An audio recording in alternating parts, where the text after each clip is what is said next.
Hello दोस्तों, स्वागत है आपका फिर से आपके अपने YouTube चैनल आर्या कोचिंग पर। जैसा कि आप जानते हैं यहां पर एक सीरीज चलाई जा रही है जिसमें आपको चैप्टर वाइज उन क्वेश्चंस का रिवीजन आपको करवाया जा रहा है जो आपके बोर्ड एग्जाम के लिए बहुत जरूरी है। ओके, सो आपको क्या करना है, आपको ये पूरी क्लास देखना है। और एक मैं बात अपने दावे के साथ कह सकता हूं कि अगर आपने ये सारे चैप्टर्स का रिवीजन हमारे साथ कर लिया तो आपका कम से कम 90% पेपर आपको इन्हीं क्वेश्चंस या इन्हीं डेरिवेशंस, इन्हीं डिफिनेशंस से मिल जाएगा जो मैं आपको यहां पर बता रहा हूं। तो आपके लिए ये रिवीजन बहुत ही इंपॉर्टेंट साबित होने वाला है, इसलिए आपको ये क्लास पूरी देखना है बिना स्किप किए हुए। चलो, आज हम चैप्टर नंबर 4 का रिवीजन करने वाले हैं। ऑलरेडी मैंने 3 वीडियोस आपको दिए हैं रिवीजन के। सबसे पहले मैंने चैप्टर नंबर 1, फिर 2 और 3, ठीक है, 3 चैप्टर्स का रिवीजन हम आपको करवा चुके हैं। आपने देखे होंगे वीडियोस। अगर आपने नहीं देखे हैं तो डिस्क्रिप्शन में जाइए, आपको लिंक दिया गया है तीनों वीडियोस का। आप जा करके वहां पर जिस चैप्टर का आप रिवीजन करना चाहते हैं देख सकते हैं। भाई 1 घंटे की बात है और 1 घंटे में पूरा चैप्टर मैं कवर कर रहा हूं।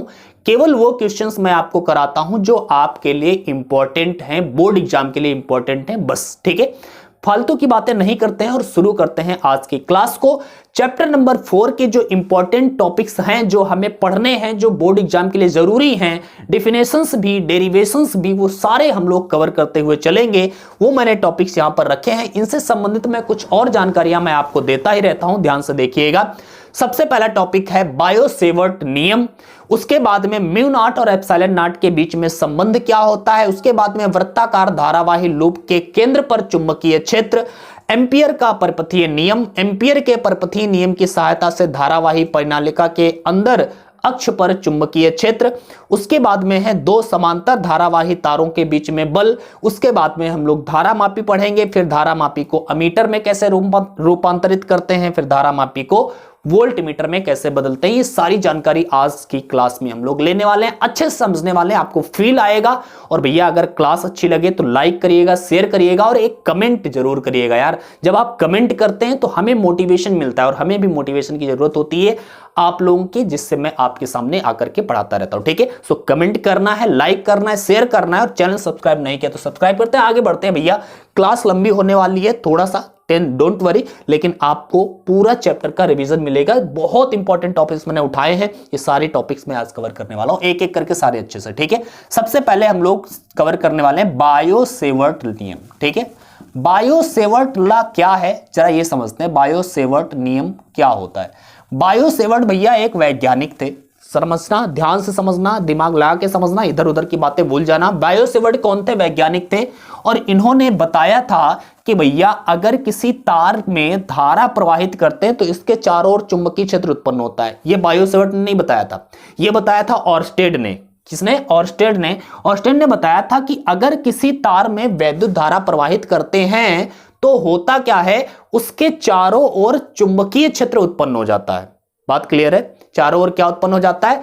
चुंबकीय क्षेत्र उत्पन्न हो जाता है। अब जरा एक बात ध्यान से आप देखेंगे, जब चुंबकीय क्षेत्र उत्पन्न होता है तो चुंबकीय क्षेत्र कितना उत्पन्न होता है उसके बारे में बायो-सेवर्ट ने बताया। तो उन्होंने कहा कि अगर कोई तार है जिसमें धारा आई प्रवाहित हो रही है तो उसके निकट चुंबकीय क्षेत्र कितना उत्पन्न होगा, किस दूरी पर, उसके लिए उन्होंने एक फार्मूला दिया। उन्होंने कहा ये जो चुंबकीय क्षेत्र होता है वो 4 बातों पर निर्भर करता है। कितनी बातों पर? 4 बातों पर। वो 4 बातें क्या है जरा समझिए आप। ठीक है, एक एक करके हम लोग समझते हैं, ध्यान से देखना भैया। उन्होंने बताया कि जो तार है, तार का अगर मैं छोटा सा टुकड़ा ले लूं जिसे हम बोलेंगे अल्पांश, इस अल्पांश तार की लंबाई को अगर मैं कैपिटल एल कहूं या छोटी एल कहूं तो छोटी सी लंबाई को डीएल बोलेंगे। मैंने पिछले वाले वीडियो में चैप्टर नंबर 2 में बताया था, जब भी हम छोटे की बात करते हैं तो उसके आगे डी लगा देते हैं। तो कुल लंबाई अगर एल है तो छोटी लंबाई डीएल, तो इसकी लंबाई क्या है, इस अल्पांश की डीएल है। और इस अल्पांश की बिंदु जो है ये P, यहां से इसकी जो दूरी होगी वो भैया है R। ओके, अब जरा ध्यान से देखना। इन्होंने बताया कि किसी तार में धारा प्रवाहित करने पर उसके चारों जो चुंबकीय क्षेत्र उत्पन्न होता है वह चुंबकीय क्षेत्र निम्न 4 बातों पर निर्भर करता है। कितनी बातों पर? 4 बातों पर। पहली बात क्या थी, ध्यान से देखना। पहली बात उन्होंने बताया जो चुंबकीय क्षेत्र होता है जिसे हम बी से व्यक्त करते हैं, बी से, और ये अल्पांश के कारण उत्पन्न चुंबकीय क्षेत्र ले रहे हैं तो छोटा सा चुंबकीय क्षेत्र होगा जिसे हम डीबी से व्यक्त करेंगे। ठीक है, तो चुंबकीय क्षेत्र मतलब डीबी जो है वो अनुक्रमानुपाती होता है, इससे समानुपाती भी बोलते हैं, अनुक्रमानुपाती भी बोलते हैं, आप जो भी बोले। अनुक्रमानुपाती होता है किसके, इस तार में बहने वाली धारा के, मतलब धारा आई। चुंबकीय क्षेत्र अनुक्रमानुपाती होता है धारा के, पहली बात इन्होंने बताई। दूसरी बात क्या बताई, जल्दी जल्दी करते हैं भैया, जल्दी जल्दी थोड़ा, ठीक है। दूसरी बात बताई जो चुंबकीय क्षेत्र होता है वो अनुक्रमानुपाती होता है अल्पांश की लंबाई के भी। अगर मैं बड़ा अल्पांश लूंगा तो चुंबकीय क्षेत्र बड़ा होगा, ज्यादा होगा, छोटा अल्पांश लूंगा तो चुंबकीय क्षेत्र कम होगा। ठीक है, इसके बाद में तीसरी चीज इन्होंने बताई कि चुंबकीय क्षेत्र जो है वो डिपेंड करता है एक और राशि पर, वो है इन लंबाई, अल्पांश की जो लंबाई है ये लंबाई, और अल्पांश को बिंदु P से मिलाने वाली जो रेखा है ये R, इनके बीच बने कोण, जो भी कोण बना है थीटा, इस थीटा की ज्या, बीच बने कोण की ज्या, ज्या मतलब साइन, तो साइन थीटा के अनुक्रमानुपाती होता है।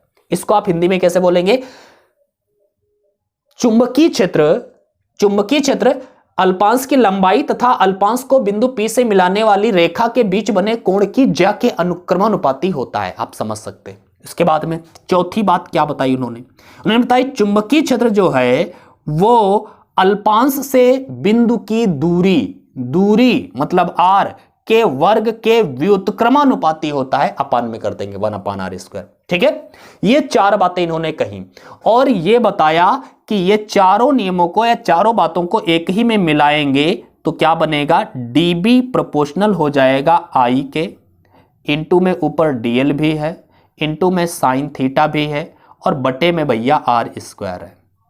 ठीक है भैया, हमें पता है जब हम प्रोपोर्शनल का निशान हटाते हैं तो एक नियतांक आता है, यहां पर जो नियतांक आता है वो होता है μ0/4π, और इंटू में I dl sign theta upon r²। ठीक है, यहां ये जो फार्मूला है ये बायो-सेवर्ट नियम, इसी को हम लोग बायो-सेवर्ट नियम का फार्मूला बोलते हैं। भाई ये फार्मूला बहुत इंपॉर्टेंट, याद रखना, बायो-सेवर्ट नियम के आधार पर यह फार्मूला हमें निकला है, किसके लिए, चुंबकीय क्षेत्र के लिए। ओके, किसने दिया, बायो-सेवर्ट ने ये फार्मूला दिया था। किसी तार में अगर धारा प्रवाहित हो रही है तो उसके पास में चुंबकीय क्षेत्र हम इस के द्वारा या इस फार्मूले के द्वारा ज्ञात कर सकते हैं। एक बात ध्यान से देखना, म्यू0 यहां पर क्या है, म्यू0 को हम कहते हैं निर्वात कह लें या वायु कह लें। ठीक है, कि चुंबकशीलता क्या है, चुंबकशीलता कहलाती है। ठीक है, इसका जो मान होता है भाई कितना होता है, तो इसका मान होता है 4π इंटू 10⁻⁷ ओके। अब मात्रा की अगर बात करें तो क्या बन जाएगा, टेस्ला मीटर। ओके, इसका मात्रक हो जाएगा टेस्ला मीटर प्रति एम्पियर, ऐसा भी कह सकते हैं, टेस्ला मीटर प्रति एम्पियर। ओके, सो ये इसका मात्रक हो गया। जरा ध्यान से देखना, ये म्यू0 क्या है, 4π इंटू 10⁻⁷ टेस्ला मीटर पर एम्पियर। ओके, ये आपका निर्वात हवाई की चुंबकशीलता हो गई। तो ये बायो-सेवर्ट लॉ है, इसको आप अच्छे से तैयार कर लीजिएगा, नो प्रॉब्लम। ज्यादा देखो, ये फॉर्मूला है बायो-सेवर्ट नियम, ज्यादा इंपॉर्टेंट नहीं रहेगा, लेकिन इसके आधार पर जो हमें डेरिवेशन करना होगा अगला वाला, वो बहुत इंपॉर्टेंट है। एक काम करिए, आप इसका स्क्रीनशॉट लीजिए, हम आगे बढ़ते हैं अगले टॉपिक की ओर। ओके, चलो भाई ये तैयार कर लेना, मैं जो बता रहा हूं हर चीज इंपॉर्टेंट है, इतना याद रखना, आपको कुछ भी छोड़ना नहीं है। मैंने जो बताया आपको सब कुछ तैयार करते रहिएगा, और फिर देखना आपको पेपर से मिलेगा तो लगेगा यार सर ने पहले ही बताया था, ये तैयार कर लो, और मैंने नहीं किया। अगर किया होगा तो बहुत खुश होगे। चलो आते हैं, अपना दूसरा टॉपिक उठाते हैं, वो है म्यू0 और ε0 के बीच में संबंध। भैया म्यू0 व ε0 के बीच संबंध। ओके, अब जरा ध्यान से देखना यार, म्यू0 क्या है, निर्वात या वायु की चुंबकशीलता, अभी मैंने बताया, जिसका वैल्यू बताया 4π इंटू 10⁻⁷। ε0 क्या है, ये है क्या है भैया, तो एप्सिलॉन नॉट है निर्वात या वायु की विद्युतशीलता, जो चैप्टर नंबर 1 में आपने पढ़ा होगा। ठीक, इन दोनों के बीच में रिलेशन क्या होता है ये जरा समझना, जरा ध्यान से देखना भैया। म्यू नॉट का वैल्यू आपको पता है, म्यू नॉट यहां पर लिख देना यार ऐसे कि हम जानते हैं, हम जानते हैं, क्या जानते हैं भाई, कि म्यू नॉट बराबर में होता है 4 पाई इंटू 10⁻⁻7, ठीक है, टेस्ला मीटर पर एम्पियर। ठीक है, और हम जानते हैं 1/4 पाई एप्सिलॉन नॉट को, इसका वैल्यू होता था 9 इंटू 10⁻⁷। ओके, ये भी हमें पता है। अब हमें क्या करना है, इन दोनों को, ये समीकरण 1 हो गया, ये समीकरण 2 हो गया, इन दोनों को भाग कर देना है। भाग करिए भैया। तो हम क्या करेंगे, क्या करने वाले हैं, हम करने वाले हैं म्यू नॉट, समीकरण 1 को भाग करेंगे समीकरण 2 से, तो भैया म्यू नॉट को भाग करना है किससे, 1/4 पाई एप्सिलॉन नॉट से, और इधर 4 पाई इंटू 10⁻⁷ को भाग करना है किससे, 9 इंटू, सॉरी ये जो वैल्यू मैंने शायद गलत लिखा है, 9 10⁻9 होता भाई, गलत लिख गया मुझसे धोखे, आपको पता ही होगा। ठीक है, तो ये हो जाएगा 9 इंटू 10⁻9, धोखा हो जाता है यार कभी कभी, नो प्रॉब्लम। ठीक है, अब यार हम क्या करेंगे, यहाँ पे एक काम करते, ये पलट के ऊपर जाएगा, म्यू नॉट इंटू में 4 पाई एप्सिलॉन नॉट, ऊपर क्या बटे में 1 बचा, लिखना जरूरी नहीं है। अब यहाँ पर आप देखोगे तो होगा 4 पाई इंटू में 10⁻7 को अगर मैं नीचे ले आऊँ प्लस की कर लूँ तो हो जाएगा 9 इंटू 10⁻9 और 7 16 हो जाएगा यहाँ पे आके। ठीक है, 4 पाई से 4 पाई कैंसिल आउट हो जाएगा, यहाँ पर क्या बचेगा आपके पास, म्यू नॉट एप्सिलॉन नॉट बराबर में क्या बचा, 9 इंटू 10⁻16। जरा यार ध्यान से देखो आप, यहां पर अगर मैं 9 को 3, जरा ध्यान से देखना, 1/9 को लिखूं 3 और 10⁻16 को 10⁻8 का स्क्वायर कर दूं, 3 का स्क्वायर 9 और 10⁻8 का स्क्वायर 10⁻16, ये 8 है, 0 नहीं है। ओके, सो ये 3 इंटू 10⁻8 ये क्या होता है, ये होता है भैया निर्वात या वायु में प्रकाश की चाल, जिसे हम c से लिखते हैं। तो यहां पर हम लिख सकते हैं c 1/c, c पर स्क्वायर, या फिर आप c पर स्क्वायर इधर देना चाहते हो तो रूट में म्यू नॉट एप्सिलॉन नॉट हो जाएगा बराबर में 1/c, या फिर c बराबर में 1/रूट म्यू नॉट एप्सिलॉन नॉट। ठीक है, अगर आपसे कहीं पर यही इनके बीच में संबंध है, बस यही फार्मूला होता है, c बराबर 1/रूट म्यू नॉट एप्सिलॉन नॉट। अगर आपको पूछ दिया जाए भैया कि 1/रूट म्यू नॉट एप्सिलॉन नॉट का मात्रक क्या है, मात्रक, तो इसका मात्रक क्या होगा, जो c का मात्रक होगा, c क्या है, वेग है, तो वेग का मात्रक मीटर पर सेकेंड होता है, तो इसका मात्रक भी क्या होगा, मीटर प्रति सेकेंड होगा। कोई दिक्कत नहीं है, आप आसानी से बता सकते हैं भैया, स्क्रीनशॉट ले लो और हम बढ़े आगे। बस तैयार करते रहो, पढ़ाई करते रहो जैसे कर रहे हो। ठीक है, और भाई यार मेहनत करते हैं, देखो मैं 9 बजे आपके लिए यहाँ पर शूट करने आया हूँ वीडियो। ठीक है, तो रात में जग कर हम आपके लिए वीडियो शूट कर रहे हैं, तो इसका मतलब है मेहनत कर रहे हैं, वो भी किसके लिए, आप लोगों के लिए। हाँ, तुम लोग सोचोगे यार अपने लिए कर रहे हो, चैनल को ग्रो करना है, हाँ ये तो है, लेकिन फिर भी आप लोगों का भी फायदा है, हमारा भी फायदा है। तो एक काम करते हैं, कुछ नहीं यार, ठीक है, सब्सक्राइब किए हो तो कर लेना, लाइक करने का मन हो तो कर देना यार, ठीक है, कर दोगे ना। एक बात और, अगर आप इन सब की पीडीएफ आना चाहते हैं तो आर्या कोचिंग के टेलीग्राम चैनल को आप ज्वाइन कर सकते हो आराम से, वहां पर आराम से सारी पीडीएफ आपको मिल जाएंगी, या फिर हमें इंस्टाग्राम पर फॉलो कर सकते हो। इंस्टाग्राम पर जाइए आप भैया, सर्च करिएगा ARYA आर्या_सर, जैसे सर्च करोगे हमारा अकाउंट मिलेगा, फॉलो कर लो, वहां पर हम लोग बातचीत करेंगे। चलो ठीक है, आगे बढ़िए भैया। अगला जो क्वेश्चन है हमारे पास, जो तीसरा टॉपिक है हमारे पास, वृत्ताकार धारावाही लूप के केंद्र पर चुंबकीय क्षेत्र। भैया वृत्ताकार धारावाही लूप के केंद्र पर चुंबकीय क्षेत्र, चुंबकीय क्षेत्र। अब जरा ध्यान से देखिए यार, एक वृत्ताकार धारावाही लूप है, एक वृत्ताकार धारावाही लूप है, एक लूप है, तार था और तार को वृत्ताकार रूप में हमने मोड़ लिया है, ठीक है, और इसमें प्रवाहित हो रही है धारा I। ठीक है। इसका केंद्र है यहां पर O और इसकी त्रिज्या है मान लिया R, इसमें धारा प्रवाहित हो रही है। हम क्या करना चाहते हैं, इसके केंद्र पर चुंबकीय क्षेत्र कितना होगा ये हम ज्ञात करना चाहते हैं। हम क्या कर सकते हैं, हम भैया बायो सेवर्ट नियम का उपयोग कर सकते हैं। बायो सेवर्ट का नियम आपको अभी याद होगा, बी डी बी बराबर अभी बताया mu naught upon 4 pi into में I D L sine theta upon are square, यही था ना। चलो आते हैं जरा ध्यान से देखते हैं भैया, यहां पर अल्पांश चाहिए, बायो सेवर्ट नियम लगाना है तो एक छोटा सा अल्पांश लीजिए। मान लिया ये हमने छोटा सा अल्पांश लिया जिसमें धारा इस दिशा में है और चुंबकीय क्षेत्र भी इस दिशा में होगा। तो यहां पर भैया चुंबकीय क्षेत्र अगर आप आई देखोगे तो आई का डायरेक्शन ये है, ठीक है, और ये है दूरी, ये डीएल की लंबाई है, डीएल की लंबाई, अरे यार ये अल्पांश है हमारा, ये डीएल है और ये है आर, इसको बिंदु को मिलाने वाली रेखा। यहां पर चुंबकीय क्षेत्र ज्ञात करना है तो इनके बीच का जो एंगल होगा वो 90 होगा, क्योंकि भैया हमेशा परिधि जो है वो क्या करती है, त्रिज्या के साथ में 90 अंश का कोण बनाती है। तो यहां पर जो थीटा है वहां पर यार 90 रख लेना है, ठीक है। तो बिंदु O पर चुंबकीय क्षेत्र जो हो जाएगा छोटा सा, किसके कारण, अल्पांश के कारण, अल्पांश डीएल के कारण चुंबकीय क्षेत्र, छोटा सा चुंबकीय क्षेत्र, वो बराबर हो जाएगा mu naught upon 4 pi into में आई डीएल साइन 90 कर देंगे भैया अपान में आर स्क्वायर, आर दूरी है तो आर स्क्वायर, कोई दिक्कत नहीं है, कोई दिक्कत नहीं है। ओके आगे बढ़ते भैया, यहां पर यार करना साइन 90 का वैल्यू तो 1 हो गया हमारा, डीबी बराबर में क्या आया, mu naught upon 4 pi into में आई डीएल अपान में आर स्क्वायर।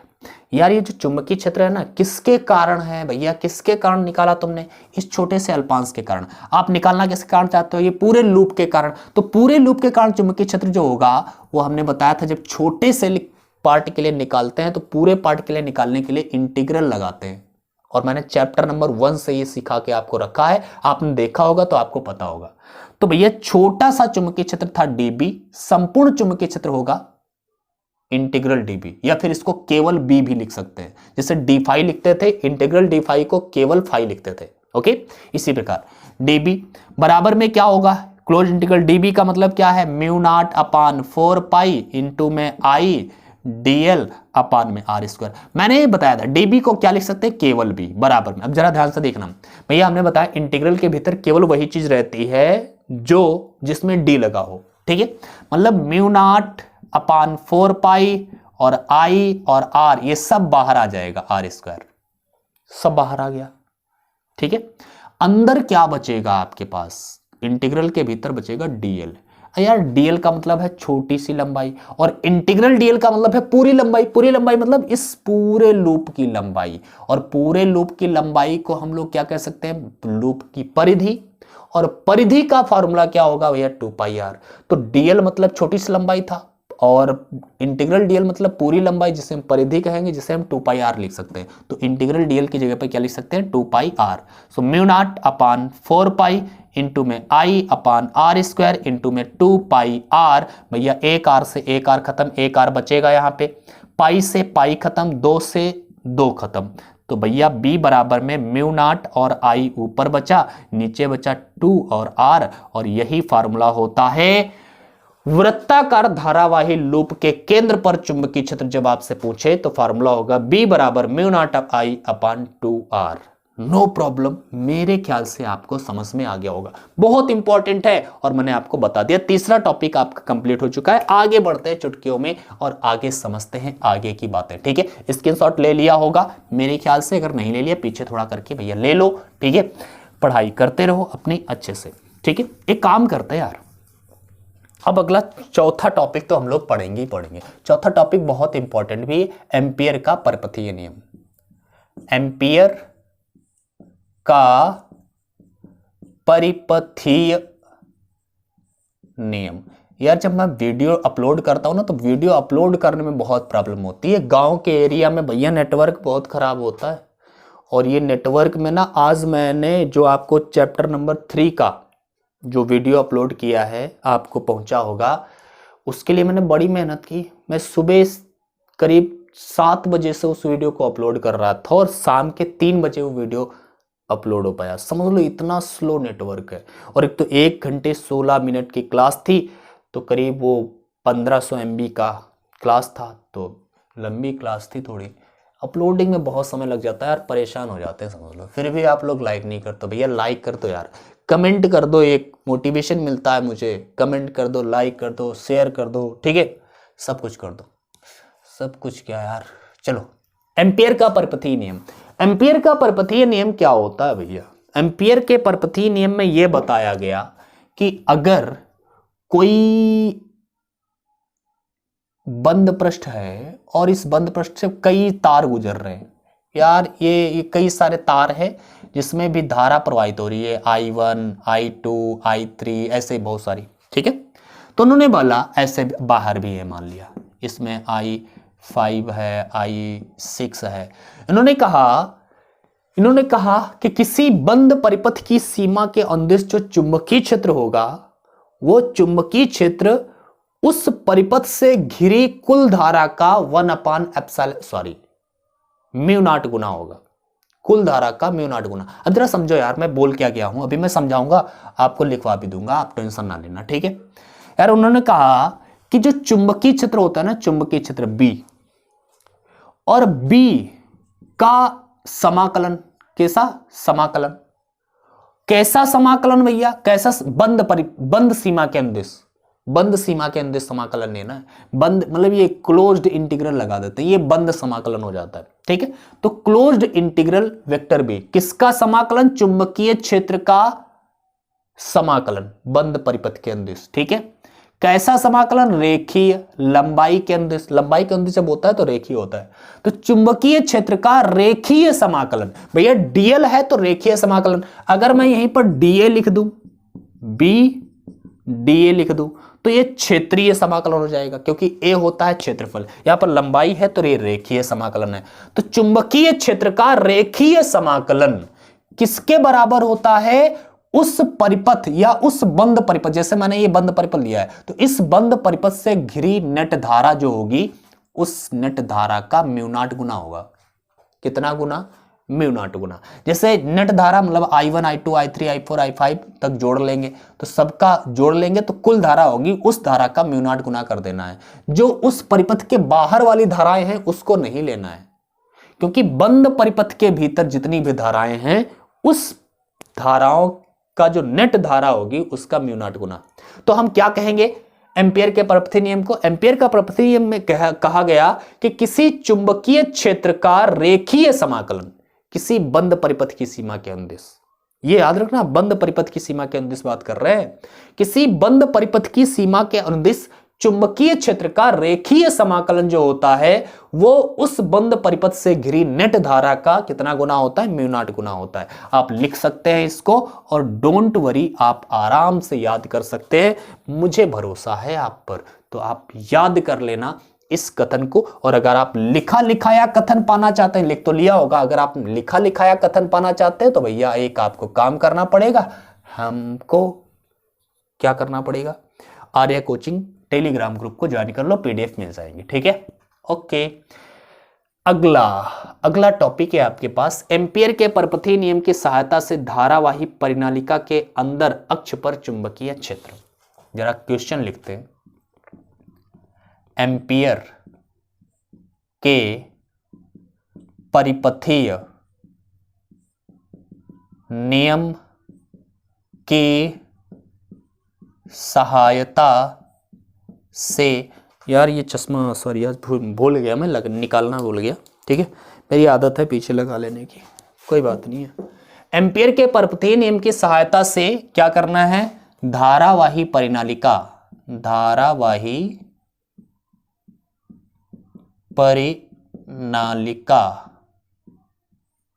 के अंदर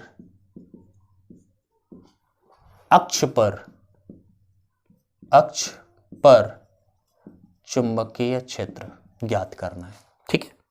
धारावाही परिनालिका क्या होती है यार? एक्चुअल में ध्यान से देखो, एक जैसे मान लिया एक रॉड है, खोखली रॉड है, ठीक है, इस पर तार के कई फेरे लपेट दिए जाए, ठीक है, तो इसे हम धारावाही परिनालिका कहते हैं भैया। क्या कहते हैं? धारावाही परिनालिका कहते हैं। अब इसमें धारा प्रवाहित कर, तो एक इधर तार निकलेगा, एक इधर साइड में तार आएगा, ठीक है, इसमें हमने धारा प्रवाहित की। अच्छा, ये वाला तार पीछे से आया है, पीछे से आकर के इधर आया है, फिर ये इधर से फिर भीतर चला गया, पीछे से आकर के फिर ऊपर से निकल आया था, फिर पीछे से चला गया, फिर ऊपर से, ये दिखा ना लपेटा हुआ, ऐसे लपेटा हुआ है। ओके, अब जरा ध्यान से देखना यार, यहां पर हम जब बात कर रहे होंगे जरा ध्यान से देखो यार, यहां से जब पीछे से धारा गई होगी तो यहां पर धारा बाहर की ओर आ रही है, और आप देखोगे यहां पर धारा फिर नीचे अंदर की ओर चली जाएगी। तो यहां पर धारा बाहर की ओर आ रही है, यहां पर धारा अंदर की ओर जा रही है। अगर मैं तार ऐसे लपेटता तो यहां पर धारा अंदर की ओर जाती, यहां पर बाहर की ओर आती, कोई दिक्कत नहीं है। एक तरफ अंदर की ओर जाएगी, एक तरफ से बाहर की ओर आएगी। जैसे यहां पर क्या हो रहा है कि अंदर की ओर गई और यहां से बाहर की ओर आई। जैसे देखो ऐसे पीछे से आई धारा, ये बाहर निकली, ये फिर अंदर गई, फिर पीछे से आएगी, फिर बाहर निकलेगी। तो ऊपर बाहर निकल रही है, नीचे अंदर जा रही है। अगर तार ऐसे लपेटा होता तो नीचे बाहर निकलती, ऊपर अंदर जाती, नो प्रॉब्लम। ठीक है, तो अब मैं ये पोर्शन नहीं दिखाने वाला, जहां पर धारा बाहर की ओर निकल रही है वो दिखाऊंगा, जहां पर धारा अंदर की ओर निकल रही है वो दिखाऊंगा।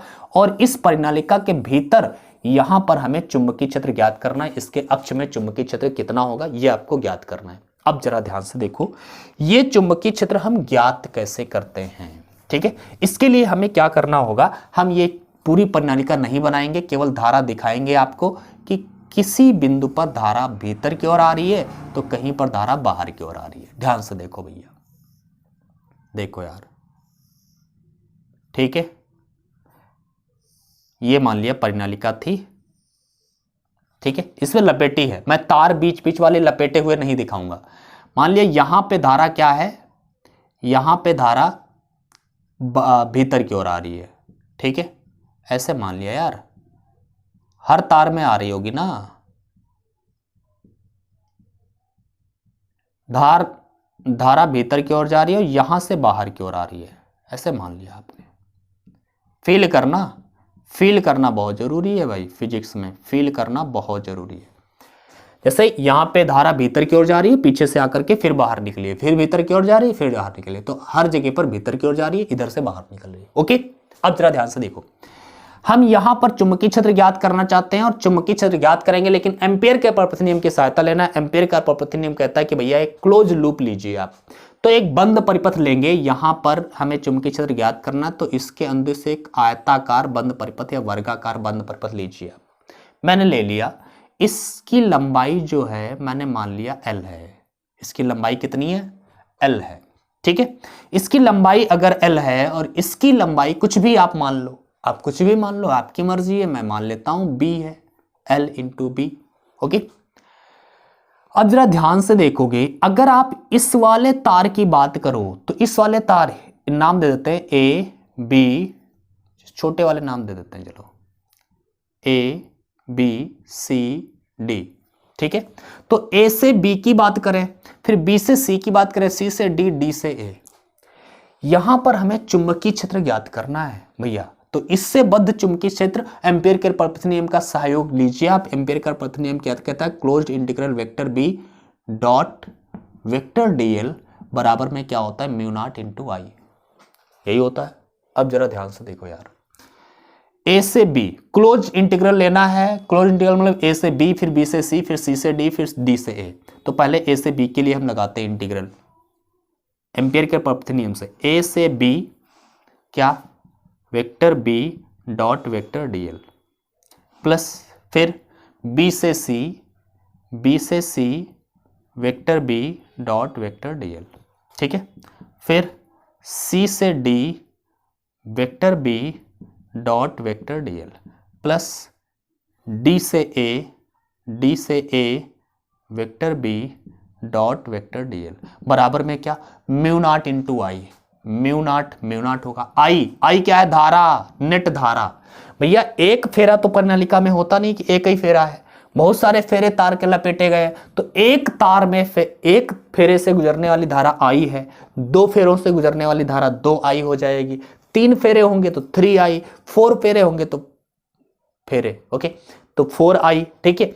इसी प्रकार मैं मान लेता हूं कि इस प्रणालिका में n फेरे हैं, लपेटे गए हैं, तो धारा हो जाएगी ni। तो नेट धारा जो होगी वो केवल i नहीं ni लिखी जाएगी, क्योंकि n फेरे हैं और एक फेरे से बहने वाली धारा i है, तो n फेरों से बहने वाली धारा ni होगी। फार्मूला ये है एम्पियर का प्रथम नियम। ये हमने क्लोज्ड इंटीग्रल लेने के लिए पहले a से b पर लगाया, फिर b से c पर, c से d पर, d से a पर, चारों के लिए कर लिया। Plus mu naught into sigma i। Mu naught क्या है? म्यू नॉट तो है, सिग्मा i। आई क्या है? धाराओं का कुल योग। तो धाराओं का कुल योग क्या हो जाएगा? एक फेरे से बद्ध धारा i है, n फेरे से ni हो जाएगा, सिंपल बात है, ठीक है। अब भाई जरा ध्यान से देखो, a से b में अगर आप अल्पांश लेंगे तो इस अल्पांश की अगर बात करेंगे तो अल्पांश की लंबाई और यहां पर जो चुंबकीय क्षेत्र होता है वो भी इसी दिशा में होता है। प्रणालिका के भीतर जो चुंबकीय क्षेत्र होता है वो इसी दिशा में होता है। तो चुंबकीय क्षेत्र और लंबाई के बीच का कोण होगा 0, और बीच का कोण होगा 0, तो हम कह सकते हैं कि b dl, जब वेक्टर हटाते हैं तो cos थीटा आता है, vector b dot vector dl। जब भी वेक्टर हटाया जाता है डॉट प्रोडक्ट का तो cos थीटा आता है साथ में, सो b dl cos थीटा आएगा। यहाँ पर थीटा इनके बीच का कोण होता है, तो यहाँ पर कोण तो 0 हमने बताया, तो 0 रहेगा। प्लस इसी प्रकार b से c वाले में वेक्टर हटाओगे cos थीटा आएगा, और यहाँ पर एंगल है कितना? b से c की बात करें तो लंबाई ऐसे ऐसे, चुंबकीय क्षेत्र तो ऐसे ऐसे है, तो इनके बीच का कोण 90 होगा, तो cos 90 रख दोगे।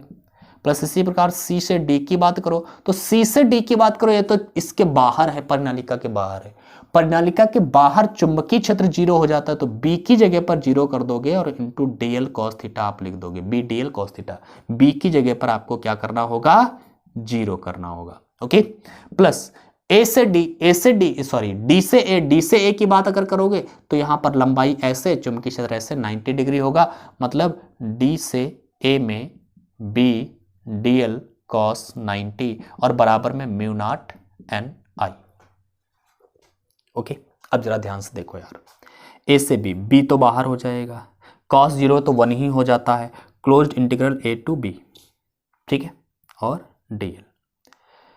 ये cos 90 का वैल्यू 0 होता है, तो ये 0 हो जाएगा गुणा होके, ये 0 b था तो इसकी पूरी गुणा होगी, ये भी 0 हो जाएगा। ये भी cos 90 0 होता है तो सब 0 हो जाएगा, बराबर में म्यू नॉट ni, ओके। अब जरा ध्यान से देखो यार, a से b यहां तक है, इसकी लंबाई मैंने l मानी है। अगर यहां से यहां तक ले लेते a से b तो इसकी टोटल लंबाई हो जाती l। तो हम यहां पर dl एक छोटी सी लंबाई है और इंटीग्रल dl मतलब पूरी लंबाई होगी। मैंने बताया ना, dl का मतलब क्या है? छोटी सी लंबाई है। इंटीग्रल dl का मतलब है कुल लंबाई, और कुल लंबाई को हम क्या कहते हैं? केवल l। dl की छोटी सी लंबाई और कुल लंबाई को केवल l, तो b इंटू l बराबर में, ये तो 0 0 मतलब नहीं है, म्यू नॉट ni। अब यार इसको आप क्या कह सकते हैं? b आपको निकालना है, तो b बराबर में म्यू नॉट ni बटे में l, ठीक है। तो ये होता है धारावाही प्रणालिका के भीतर अक्ष पर चुंबकीय क्षेत्र का फार्मूला, ठीक है। अब जरा ध्यान से देखो, यहां पर कैपिटल N अपान L जो है इसको हम स्मॉल n कह देते हैं। स्मॉल n क्या है? एकांक लंबाई में फेरों की संख्या। पूरी लंबाई में कितने फेरे हैं? कैपिटल N, लेकिन एकांक लंबाई में फेरे कितने हैं? Small n, okay. तो स्मॉल n अगर लिखेंगे तो क्या लिखेंगे? म्यू नॉट ni, ठीक है, क्योंकि कैपिटल N अपान L बराबर में होता है स्मॉल n, ओके। तो ये लिख दिया मैंने, b बराबर म्यू नॉट इंटू ni। ये फार्मूला याद रखना, आगे चैप्टर नंबर 6 में आपको जरूरत पड़ने वाली है, ओके। एम्पियर के प्रथम नियम की सहायता से धारावाही प्रणालिका के भीतर या अंदर अक्ष पर चुंबकीय क्षेत्र का फार्मूला हम लोग इस तरह से डिराइव कर सकते हैं। बहुत इजी फार्मूला है, याद रखने वाला है, आप याद रख सकते हैं। मैंने डेरिवेशन करके आपको दिखा दिया, स्क्रीनशॉट लीजिए, हम आगे बढ़ते हैं, ओके।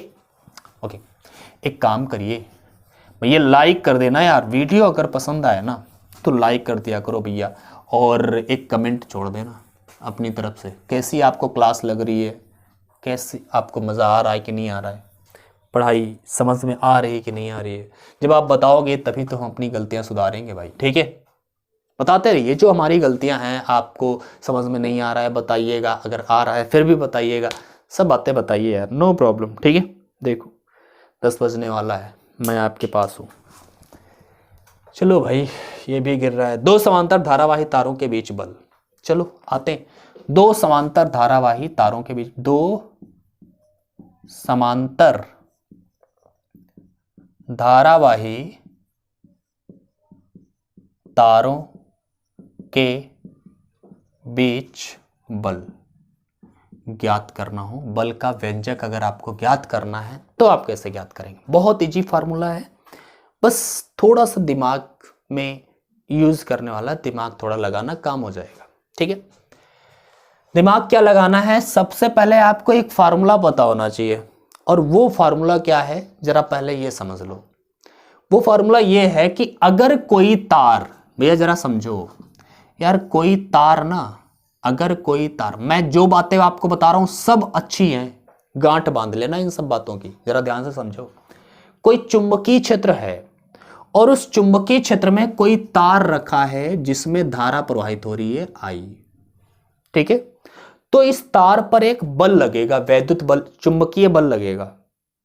अगर किसी चुंबकीय क्षेत्र के भीतर कोई तार, धारावाही तार रखा है तो उस पर एक बल लगेगा। उस बल का फार्मूला होता है F बराबर में IBL साइन थीटा। ये फार्मूला याद रखना, बहुत इंपॉर्टेंट है, न्यूमेरिकल्स लगाने के लिए बहुत जरूरी है। ठीक है, डेरिवेशन इसका कभी नहीं पूछता जल्दी। ठीक है, F बराबर में IBL साइन थीटा। ये किसका फार्मूला है? जब कोई तार चुंबकीय क्षेत्र में रखा होगा तो उस तार पर लगने वाले बल का सूत्र है। एक और मैं साथ में बताता हूं आपको। अगर कोई चुंबकीय क्षेत्र है और उस चुंबकीय क्षेत्र में कोई आवेशित कण, क्या आवेशित कण, ठीक है, रखा है तो उस पर कोई बल नहीं लगेगा। लेकिन अगर यह आवेशित कण गतिमान है v वेग से तो इस पर बल लगेगा, और इस पर लगने वाला जो बल होगा वो होगा F बराबर में QVB साइन थीटा। इस बल को हम लॉरेंज बल भी कहते हैं। देखो, जब कोई चुंबकीय क्षेत्र में आवेशित कण गतिमान होगा तो उस पर लगने वाला बल F बराबर IBL QVB साइन थीटा, जिसे हम लॉरेंज बल कहते हैं। लेकिन यहां पर आवेशित कण नहीं है, एक तार है जिसमें धारा प्रवाहित हो रही है, तो धारावाही तार पर लगने वाला बल F बराबर IBL साइन थीटा होता है। ठीक है, तो QVB साइन थीटा कण पर बल लगेगा, आवेशित कण पर लगने वाला बल QVB साइन थीटा, और तार पर लगने वाला बल क्या होगा? IBL sine theta. ओके, चलो ये दोनों बातें पता होना चाहिए। हम इस डेरिवेशन को करते हैं जो हमें करना है। दो समांतर धारावाही तार है, भैया दो समांतर धारावाही तार है, तो मान लेते हैं एक ये तार है, एक ये तार है, दोनों समांतर रखे हुए हैं। एक में धारा प्रवाहित हो रही है I1, दूसरी में धारा प्रवाहित हो रही है I2। भैया यार ये दोनों विपरीत डायरेक्शन में भी हो सकती हैं, जैसे हम कह सकते हैं एक ये तार है, एक ये तार है, एक में धारा प्रवाहित हो रही है I1, दूसरे में धारा प्रवाहित हो रही है I2। आप जो भी डायरेक्शन आप लेना चाहते हैं, दोनों ही कंडीशन पॉसिबल है। ठीक है, अब जरा ध्यान से देखिए, ये दोनों तारों में धारा तो प्रवाहित हो रही है। ठीक है, अब आपको करना क्या है? आपको निकालना है कि इस तार के कारण इस पर कितना बल लगेगा, या फिर इस तार के कारण इस पर कितना बल लगेगा, इनके बीच में आखिर कितना बल लगेगा, ये हमें निकालना है। यार इसको निकालने के लिए क्या करना है जरा समझो आप। सबसे पहले क्यों बल लगेगा ये समझो। भैया जब तार में धारा प्रवाहित होती है तो उसके चारों ओर चुंबकीय क्षेत्र लग जाता है। समझो, जब किसी तार में धारा प्रवाहित होती है तो उसके चारों ओर चुंबकीय क्षेत्र बन जाता है। और जैसे ये तार है, इस तार में धारा प्रवाहित की तो इसके चारों ओर चुंबकीय क्षेत्र बन गया, और उस चुंबकीय क्षेत्र के भीतर ये रखा है दूसरा धारावाही तार। हमने बताया जब चुंबकीय क्षेत्र के भीतर कोई धारावाही तार रखा होता है तो उस पर बल लगता है। इसका मतलब है इसने अपना चारों ओर चुंबकीय क्षेत्र बनाया, और उस चुंबकीय क्षेत्र के भीतर दूसरा तार है तो उस पर बल तो लगेगा ही लगेगा, क्योंकि ये कॉन्सेप्ट पता है हमें, चुंबकीय क्षेत्र में अगर तार होगा तो बल लगेगा। मतलब ये वाला तार चुंबकीय क्षेत्र बनाएगा और उसके चुंबकीय क्षेत्र के भीतर ये तार रखा है तो इस पर बल लगेगा, और इसमें भी धारा प्रवाहित हो रही है तो ये भी अपना चुंबकीय क्षेत्र बनाएगा, तो इसके कारण जो बल लगेगा इस पर वो भी एक बल होगा। दोनों बल बराबर ही होंगे, डोंट वरी। ठीक है, तो भाई कितना बल लगेगा इसलिए हम लोग फार्मूला ज्ञात करना चाहते हैं। तो सबसे पहले देखेंगे चुंबकीय क्षेत्र कितना है, कितना बल लगेगा, ये तो हमारे पास फार्मूला है F बराबर IBL साइन थीटा। तो F बराबर IBL साइन थीटा सही निकालना है। सबसे पहले I कितनी है तो I की जगह पर I1 कर लेंगे, जिस तार पर लगने वाला बल निकालेंगे उसकी धारा I। B क्या है, जिस चुंबकीय क्षेत्र में रखा होगा। L क्या है, उस तार की लंबाई। जरा समझो, सबसे पहले हम निकालते हैं कि ये चुंबकीय क्षेत्र कितना बनाएगा, ये वाला तार इस तार और चुंबकीय क्षेत्र कितना बनाएगा। तो याद रखना, किसी धारावाही तार के निकट चुंबकीय क्षेत्र का जो फार्मूला होता है वो होता है B बराबर में म्यू नॉट अपान 2 पाई इंटू में I अपान R। मान लिया ये धारा I1 के कारण हम निकाल रहे हैं, तो I1 और ये है B1। इस तार के कारण उत्पन्न चुंबकीय क्षेत्र जो होगा B1, जिसे हम कह रहेंगे म्यू नॉट अपान 2 पाई इंटू I1 अपान R। ये फार्मूला होता है किसके कारण है? इस तार के कारण उत्पन्न चुंबकीय क्षेत्र। और इस चुंबकीय क्षेत्र के भीतर ये दूसरा तार रखा है जिसमें बल लग रहा होगा। कितना बल लगेगा? तो ये हमें पता है, लगने वाला बल। ये आप हिंदी में लिख लेना कि अतः तार दूसरे तार पर लगने वाला बल F बराबर में क्या होगा? I क्या होता है? जिस तार में धारा प्रवाहित हो रही है उस जिस पर बल लग रहा है उस तार में धारा, सॉरी क्या बोल रहे हैं यार, जिस पर बल लग रहा है उस तार में प्रवाहित धारा है I। तो किस पर बल लग रहा है? इस पर, तो इस पे प्रवाहित धारा I2। B क्या है? जिस चुंबकीय क्षेत्र में ये तार रखा है, तो ये वाला तार किसके चुंबकीय क्षेत्र में होगा? इसके चुंबकीय क्षेत्र में होगा, तो B इसका होगा जिसे हम B1 लिख रहे हैं। I2 B1, L लंबाई और साइन थीटा। यहां पर देखो चुंबकीय क्षेत्र इस डायरेक्शन में होगा, इस डायरेक्शन में, और तार ऐसे है तो इनके बीच का कोण 90 रहेगा, तो उसमें कोई दिक्कत नहीं है, रख दिया हमने। F बराबर में I2 तो लिख दिया, B1 की जगह पर क्या लिखेंगे? म्यू नॉट अपान 2 पाई इंटू में I1 अपान R और इंटू में L, ठीक है, और साइन 90 का वैल्यू 1। सो F बराबर में बन गया म्यू नॉट अपान 2 पाई इंटू में I1 I2 अपान में R और इंटू में L, ठीक है।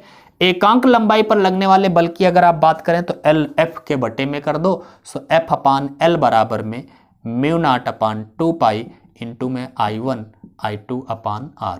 कभी कभी कह देता है कि एकांक लंबाई पर लगने वाले बल का मान ज्ञात कीजिए, तो F अपान L बराबर म्यू नॉट अपान 2 पाई इंटू I1 I2 अपान R। ये फॉर्मूला हो जाएगा आपका एकांक लंबाई पर लगने वाले बल का। अगर दोनों तारों में धारा एकांक हो, सॉरी धारा समान हो, I1 और I2 दोनों बराबर हो, तो हम दोनों को I ही कहेंगे।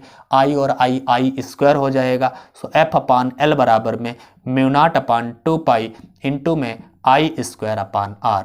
ये भी फार्मूला हम कह सकते हैं, लेकिन तब जब दोनों तारों में समान धारा प्रवाहित हो रही होगी तब। ओके, सो भैया F अपान L बराबर में mu naught upon 2 pi into I square upon R। ये फार्मूला हो गया दोनों तारों के बीच में लगने वाले बल का फार्मूला।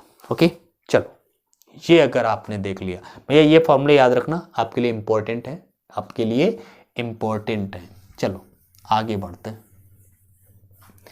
आगे बढ़ें तो क्या देखें, देखते हैं कुछ, इसको भी मिटा देते हैं। स्क्रीनशॉट आप ले लीजिएगा भैया, और हम फिर इसको मिटाते हैं। दो समांतर धारावाही तारों के बीच में लगने वाले बल का फार्मूला मैंने आपको समझा दिया। देखो हर एक डेरिवेशन में आपको करके दिखा रहा हूं, और अगर आपको विस्तार से लिखना कैसे है, क्या क्या लिखना है, क्या हिंदी में लिखना है, अगर यार पूरी जानकारी चाहिए भैया PDF डाउनलोड कर लो, ठीक है, PDF डाउनलोड कर लो। एक काम करिए, कुछ नहीं, अपना अगला टॉपिक लेते हैं। अगला टॉपिक है धारामापी। भाई धारामापी क्या है? धारामापी एक ऐसी युक्ति है जिससे हम धारा माप सकते हैं। किसी परिपथ में प्रवाहित होने वाली धारा को माप सकते हैं। माप क्या यार? संसूचित कर सकते हैं एक तरीके से, और कुछ नहीं, डिटेक्ट कर सकते हैं। धारामापी बहुत छोटी धाराओं को मापने के काम में आती है। मिली एम्पियर, माइक्रो एम्पियर की धाराओं को मापने के काम आती है धारामापी। बड़ी धाराओं को मापने के लिए हम अमीटर का इस्तेमाल करते हैं। तो धारामापी को ही हम अमीटर में बदल सकते हैं। कैसे बदला जाता है? तो अभी हम लोग देखेंगे धारामापी का अमीटर में रूपांतरण, फिर देखेंगे धारामापी का वोल्टमीटर में रूपांतरण। दोनों में हम लोग बदलेंगे, लेकिन उससे पहले क्या करना है, धारामापी तो समझे क्या है। धारामापी एक्चुअल में क्या होती है, कैसे बनी होती है? इसमें कुछ नहीं, ज्यादा कुछ नहीं है। त्रिज्य चुंबकीय क्षेत्र होता है। मैं चित्र बनाने का, अच्छे से चित्र बनाने का प्रयास करता हूं। इसमें त्रिज्य चुंबकीय क्षेत्र बनाने के लिए दो प्रबल चुंबकीय ध्रुव होते हैं भैया, दो प्रबल चुंबकीय ध्रुव और त्रिज्य चुंबकीय ध्रुव होते हैं। मतलब ऐसे थोड़ा कर्व्ड है, समझ रहे हो ना, जिससे चुंबकीय क्षेत्र, जैसे इधर से बल रेखा केंद्र पर, सारी चुंबकीय क्षेत्र एक बिंदु पर आए, चुंबकीय बल रेखाएं, जिससे क्या होगा कि हम कह सकते हैं यार, क्या होगा क्या कि प्रबल चुंबकीय क्षेत्र एक जगह पर उत्पन्न होगा। ठीक है, तो ये मान लिया N सिरा है, ये S है, प्रबल चुंबकीय क्षेत्र यहां पर बीच में उत्पन्न होगा और यहां पर एक क्रोड रख देते हैं, लोहे की बेलनाकार क्रोड। भैया ये बेलनाकार है, अब समझो बेलनाकार कैसे, तुम सोचोगे बेलनाकार कैसे यार, जरा थोड़ी बड़ी बना देते हैं। ये बेलनाकार हम इसलिए कह सकते हैं, जैसे ये मैं ऊपर टॉप व्यू आपको दिखा रहा हूं, ये चुंबकीय ध्रुव रखे हुए हैं और ये मैंने देखो ये चुंबकीय ध्रुव रखे हुए हैं और मैंने ऐसे बेलनाकार लोहे की क्रोड रख दी है, ये लोहे की क्रोड है। अब भैया आपको केवल ये वाला हिस्सा दिख रहा है, ठीक है, ये वाला हिस्सा तो समझ पा रहे हैं। अब इस पर हम ऐसे ऐसे करके तार लपेटेंगे, इस कुंडली पर ऐसे ऐसे ऐसे ऐसे तार लपेटेंगे, तो यहां पर कुछ तार भी तुमको दिखेंगे ऐसे लपेटे हुए, तो वो मैं आपको लपेटे हुए दिखा देता हूं। वो कुछ तार इस पर जो लपेटे हुए हैं ऐसे, यहां पर मैंने ऐसे दिखा दिया, ठीक है। अब ये तार लपेटे गए हैं इस कुंडली पर, यहां पर त्रिज्य चुंबकीय क्षेत्र तो उत्पन्न ही हो रहा है, हमें पता ही है कि ये त्रिज्य चुंबकीय क्षेत्र है, ये त्रिज्य चुंबकीय क्षेत्र इस तरह से इस डायरेक्शन में होगा, ठीक है, कुछ ऐसा, ठीक है, ये त्रिज्य चुंबकीय क्षेत्र है। और इसमें क्या होता है, दो प्रबल चुंबकीय ध्रुव हो गए, एक क्रोड रख दी है बेलनाकार लोहे की और यहां पर तार लपेट दिए हैं, कुंडली बना दी है और इसके सेंटर में भैया क्या होता है, एक स्प्रिंग होती है। क्या होती है, एक स्प्रिंग होती है और ये स्प्रिंग का संबंध एक पॉइंटर से कर दिया जाता है। किससे, पॉइंटर से, एक पॉइंटर से इस स्प्रिंग का संबंध कर दिया जाता है, ठीक है।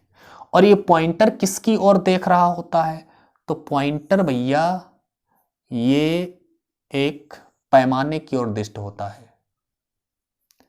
पैमाना ध्यान से देखो, 1 2 3 4 5, 1 2 3 4 5, 1 2 3 4 5, 1 2 3 4 5, 1 2 3 4 5,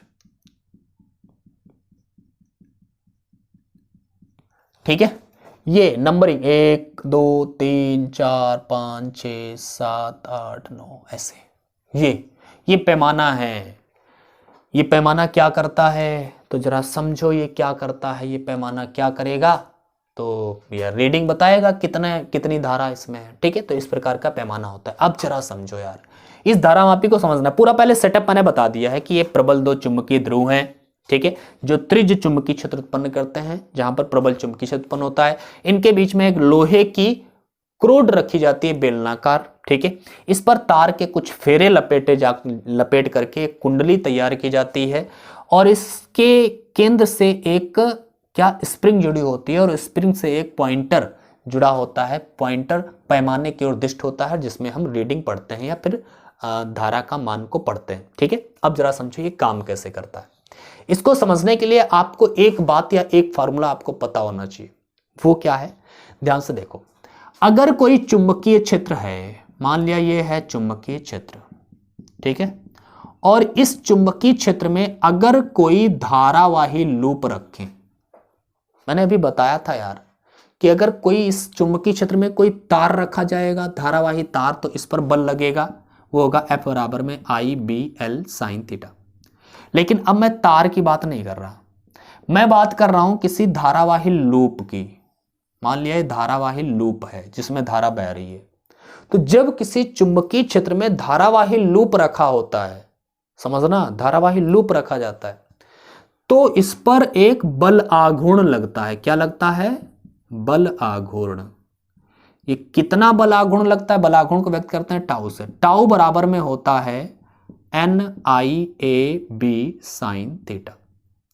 ये बलाघूर्ण आरोपित होता है। n है उस लूप में फेरों की संख्या, जैसे एक फेरा वाला लूप है तो 1 हो जाएगा n, 2 फेरे हैं तो 2 हो जाएगा, 3 फेरे हैं, जिस कुंडली में जितने फेरे होंगे बस फेरों की संख्या है n।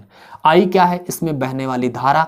A क्या है, ये लूप का जो क्षेत्रफल होगा वो A, और B क्या है, जिस चुंबकीय क्षेत्र में लूप रखा है वो चुंबकीय क्षेत्र, और थीटा क्या है, समझ रहे हो, ठीक है।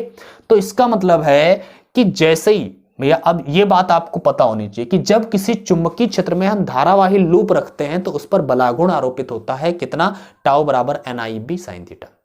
अब जरा समझो यहां पर क्या हुआ है, ये कुंडली ली थी मैंने, अब यहां पर ये कुंडली लपेटी गई है जो हरी वाली है, अभी मैंने जो क्रोड के ऊपर लपेटी थी, और इसके दो सिरे भी तो होंगे, इस सिरे में हम धारा प्रवाहित करेंगे। हमें धारा मापनी है, तो धारा मापनी है तो भैया इसमें हमने जोड़ दिया इस तार को। जैसे ही तार को जोड़ेंगे धारा प्रवाहित होगी, लूप ये जो कुंडली लपेटी थी मैंने तार के ऊपर, इसमें धारा प्रवाहित होगी, और जैसे ही धारा प्रवाहित होगी तो भैया धारावाही कुंडली ये बन जाएगी।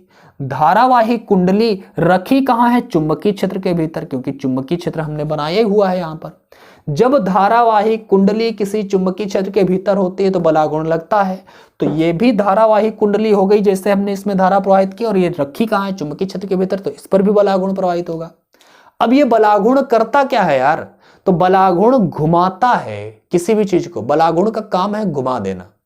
तो भाई ये होगा क्या? एक्चुअल में ये कुंडली को घुमाएगा। अभी ये कुंडली ऐसे ऐसे लपेटी, अभी ये कुंडली घूमेगी, कुंडली घूमेगी, साथ में कुंडली लपेटी है क्रोड पर, तो ये क्रोड भी घूमेगा। और जैसे ही क्रोड ज्यादा धारा प्रवाहित होगी तो ज्यादा घूमेगी, कम धारा प्रवाहित करोगी कम घूमेगी, सिंपल बात है।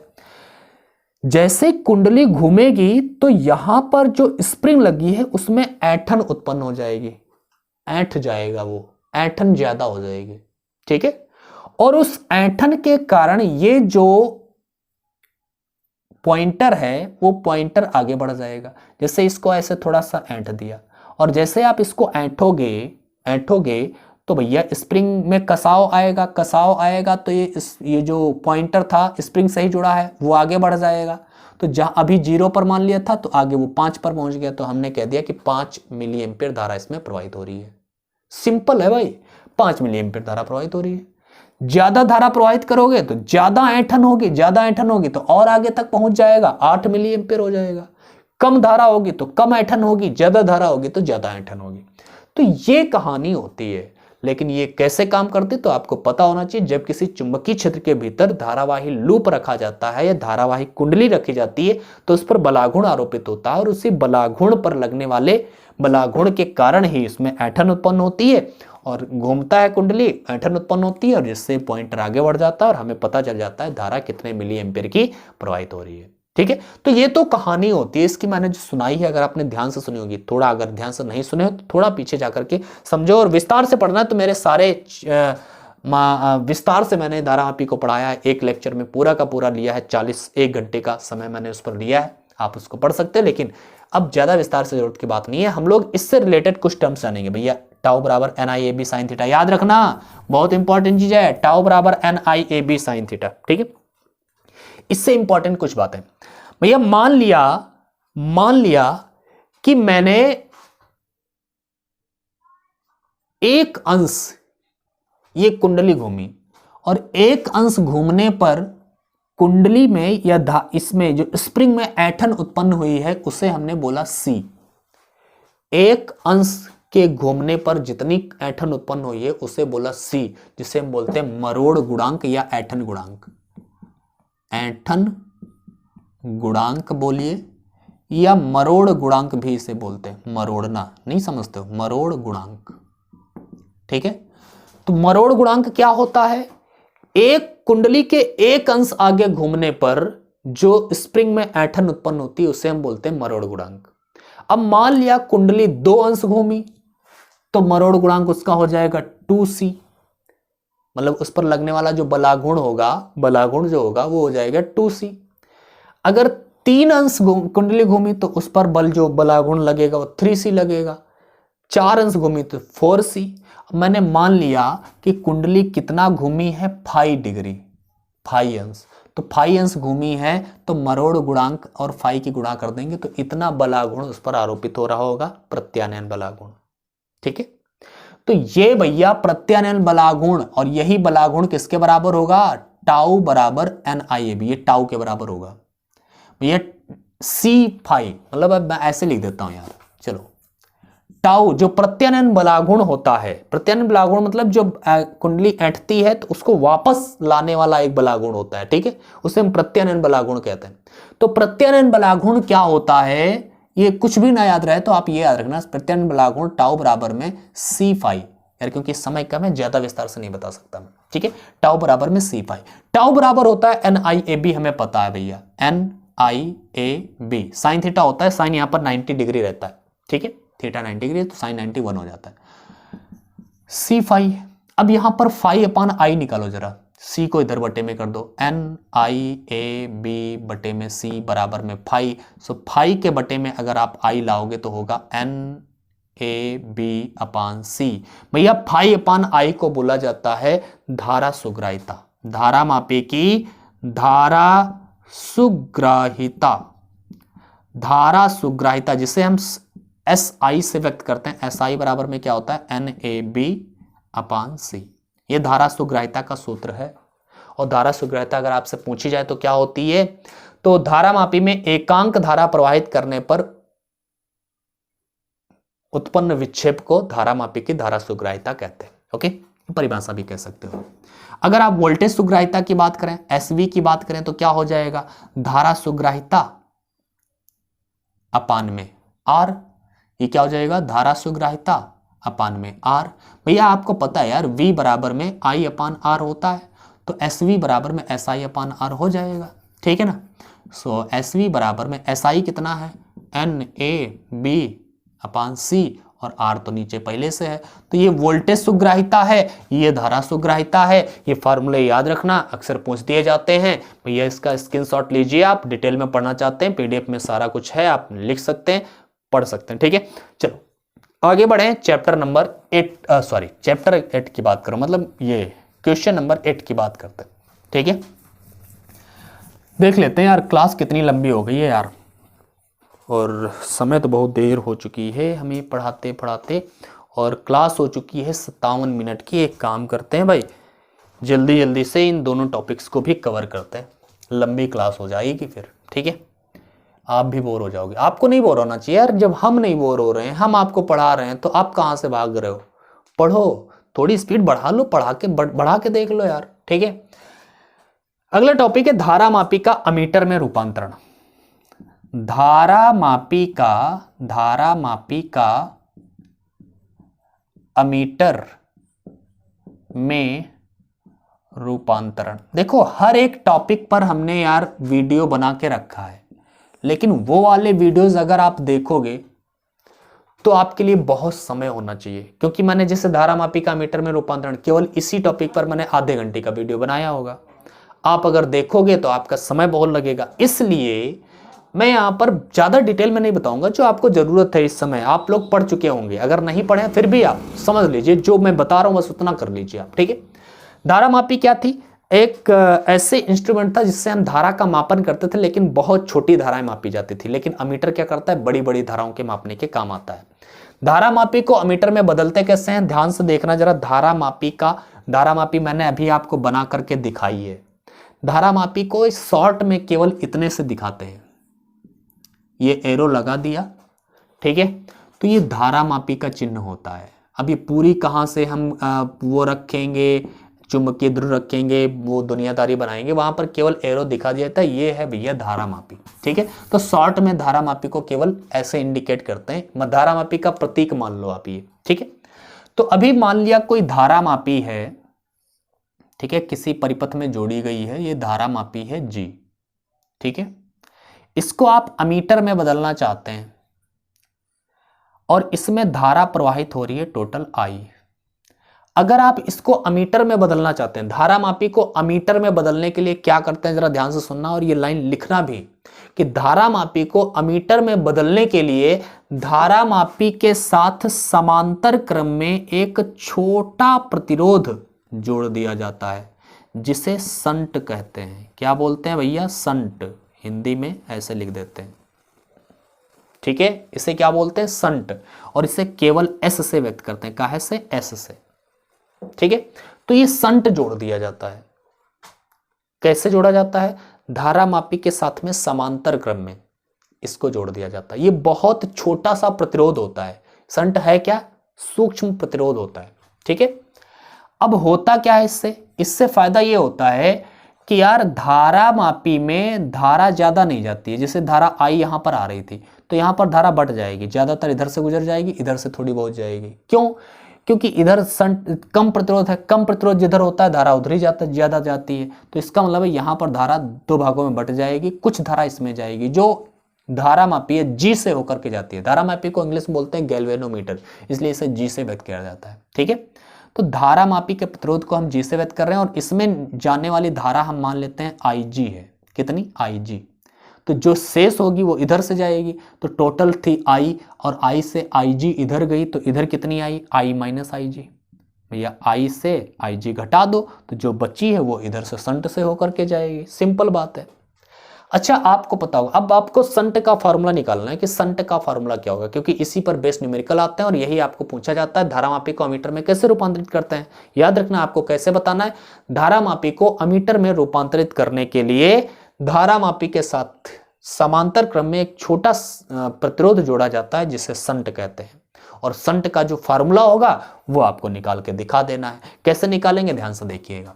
भैया ए मान लिया ये बिंदु, बी ये बिंदु, ए और बी के बीच में एक तो ये प्रतिरोध जुड़ा है धारा मापी वाला और एक जुड़ा है संट। दोनों समांतर क्रम में जुड़े हैं और समांतर क्रम में जुड़े सभी प्रतिरोधों के सिरों पर विभवांतर समान होता है। इसका मतलब है अगर मैं इस धारा मापी के सिरों पर विभवांतर निकालूं और संट के सिरों पर विभवांतर निकालूं, वो बराबर होना चाहिए। तो वही रखते हैं हम लोग। धारा मापी के सिरों पर विभवांतर, विभवांतर V बराबर में भैया आई आर होता है, आपको पता है।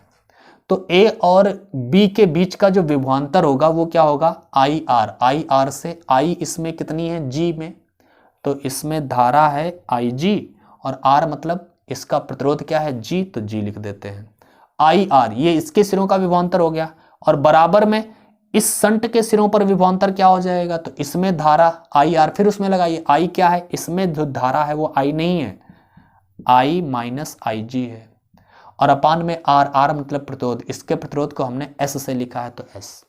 यार एक्चुअल में हमें निकालना क्या है? संट निकालना है। तो संट निकालना है तो एस का फॉर्मूला निकालना है, तो एस बराबर में क्या हो जाएगा? आई माइनस आई जी को बटे में कर दो, सो आई जी गुणे में जी बटे में आई माइनस आई जी। इसको अच्छे से आप अगर लिखना चाहते हैं तो S बराबर में क्या लिखेंगे? G बाहर लिख दो, आई जी अपान में आई माइनस आई जी। ये हो गया भैया संट का फार्मूला।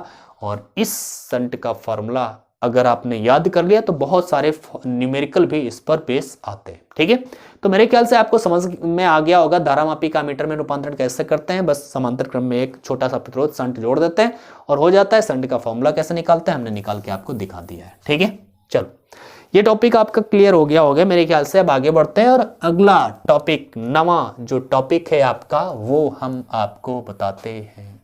ओके, जरा ध्यान से देख लो भैया, ध्यान से देख लो, ध्यान से। धारा मापी का वोल्ट मीटर में रूपांतरण। धारा मापी का वोल्ट मीटर में रूपांतरण नवा टॉपिक है। धारा मापी का वोल्ट मीटर में रूपांतरण। यार धारा मापी को वोल्ट मीटर में कैसे बदलते हैं जरा समझो। यहां पर फिर आपको एक धारा मापी लेनी है। मान लिया कोई परिपथ था जिसमें धारा प्रवाहित हो रही थी, ठीक है। आपको क्या करना है? आपको एक धारा मापी लेनी है। आपको मान लिया इन दोनों बिंदुओं के सिरों का विभवांतर ज्ञात करना है, ए बी, ठीक है। तो यार आपको क्या करना है? मान लिया इनके सिरों के बीच का जो विभवांतर है वो V है, ठीक है। आपको क्या करना है? एक धारा मापी लेनी है, विभवांतर ज्ञात करना है। तो ये से धारा मापी लीजिए, इसका प्रतिरोध G है। और इस धारा मापी को अमीटर में अगर बदलना है तो हम क्या करते हैं? इसके श्रेणी क्रम में एक उच्च प्रतिरोध जोड़ देते हैं। भैया अमीटर में बदलने के लिए एक निम्न बहुत छोटा प्रतिरोध जोड़ते थे जिसे हम संट कहते थे, लेकिन धारा मापी को वोल्ट मीटर में बदलने के लिए उच्च प्रतिरोध जोड़ते हैं, वो भी समांतर क्रम में। उच्च प्रतिरोध को हमने R से दिखा दिया है, ठीक है। मैंने क्या बोला? अमीटर में बदलोगे तो निम्न प्रतिरोध समांतर क्रम में जोड़ते थे, और वोल्ट मीटर में बदलने के लिए उच्च प्रतिरोध श्रेणी क्रम में जोड़ते हैं। श्रेणी क्रम में, मैं शायद इधर उधर भूल गया हूं, अब यह याद रखना। अमीटर धारा मापी के साथ में धारा मापी के साथ में हमने श्रेणी क्रम में एक उच्च प्रतिरोध जोड़ा है, तो अब यह बन गया वोल्ट मीटर। अगर मैं समांतर क्रम में जोड़ देता निम्न प्रतिरोध तो वो बन जाता अमीटर। ठीक है, जरा समझ लेना। हमें क्या ज्ञात करना, जरा ध्यान से देखते हैं। यहां पर धारा मान लिया थी I, ये धारा इधर से जो जाएगी IG से जो गुजरेगी, मतलब G गैल्वेनोमीटर से गुजरेगी, वो है धारा IG। तो इधर से जो भी धारा जाए वो होगी I माइनस IG। इधर से जाने वाली धारा क्या होगी, I minus IG। No problem. हमें पता है विभवांतर V बराबर में होगा क्या, एक्चुअल में V बराबर में क्या होगा, विभवांतर V बराबर में इनके सिरों का विभवांतर और इनके सिरों का विभवांतर बराबर होगा। V बराबर में IR। इसमें ध्यान से देखना, I क्या है IG और R कितना है, इसका प्रतिरोध और इसका प्रतिरोध दोनों जोड़ दो, G प्लस R। श्रेणी क्रम में जुड़े हैं तो दोनों जो श्रेणी क्रम में जुड़ जाएंगे। आपको R का मान निकालना है कि जो उच्च प्रतिरोध जोड़ा है उसका वैल्यू क्या होगा, तो IG के अंदर गुणा कर दो। V बराबर में IG इंटू में capital G plus IG into में कैपिटल R। R आपको निकालना, IG इधर कर दो। सो IGR बराबर में क्या हो जाएगा, V माइनस IG और इंटू में G। ठीक है, IGR निकालना तो IG को बटे में करो, R बराबर में V माइनस IG इंटू में G बटे में IG दोनों के बटे में अलग अलग कर दो। सो V अपान IG हो जाएगा, माइनस में IG के बटे में IG जाएगा तो केवल G बचेगा। तो ये हो जाएगा R बराबर में V अपान IG माइनस G। ये आपका उच्च प्रतिरोध जोड़ना होगा। धारा मापी को वोल्ट मीटर में बदलने के लिए एक उच्च प्रतिरोध श्रेणी क्रम में जोड़ा जाता है धारा मापी के साथ में, तो हमारा धारा मापी वोल्ट मीटर में बदल जाता है। और वो उच्च प्रतिरोध का फार्मूला जो है हमने बता दिया आपको निकाल करके, V अपान IG माइनस G। ठीक है, ये G क्या होता है, धारा मापी का प्रतिरोध होता है। ठीक है, V है विभवांतर, IG है धारा मापी से गुजरने वाली धारा। ओके, सो मेरे ख्याल से आपको ये पता चल गया होगा और मुझे पता है आपको ये क्लास जरूर पसंद आई होगी अगर आपने पूरी क्लास देखी है। एक बात याद रखना भाई, सुन के जाओ यार, 1 मिनट और रुक जाओ, मेरी बात सुन लो एक बार यार। बहुत मेहनत करते हैं आप लोगों के लिए, ठीक है, तो यार शेयर कर दिया करो, लाइक कर दिया करो वीडियो को। और अगर पसंद आ रही है तो यार बताओ ना पसंद आ रही है, नहीं पसंद आ रही तब भी बताओ नहीं पसंद आ रही है, नहीं समझ में आ रहा कुछ भी, आप और अच्छा पढ़ाइए, मैं और कोशिश करूंगा। लेकिन अगर आपको पसंद आ रही है तो भैया बताइए, कमेंट करके मुझे बताइए। ठीक है, कमेंट करिएगा, शेयर करिएगा अपने दोस्तों के साथ में। और चैनल नहीं सब्सक्राइब किया तो भाई सब्सक्राइब भी कर लो। मैं आप लोगों के लिए मेहनत कर रहा हूँ, रात 10:30 बज गया है और मैं यहाँ पर हूँ। ठीक है, चलो आज के क्लास को यहीं पर ओवर करते हैं, फिर मिलते हैं अगली क्लास में चैप्टर नंबर 5 को लेकर के। अभी चैप्टर नंबर 4 था, चैप्टर नंबर 5 के इंपॉर्टेंट क्वेश्चंस के साथ में हम आपको मिलते हैं अगले वाले वीडियो में। तब तक के लिए बाय बाय और अपनी पढ़ाई करते रहिए।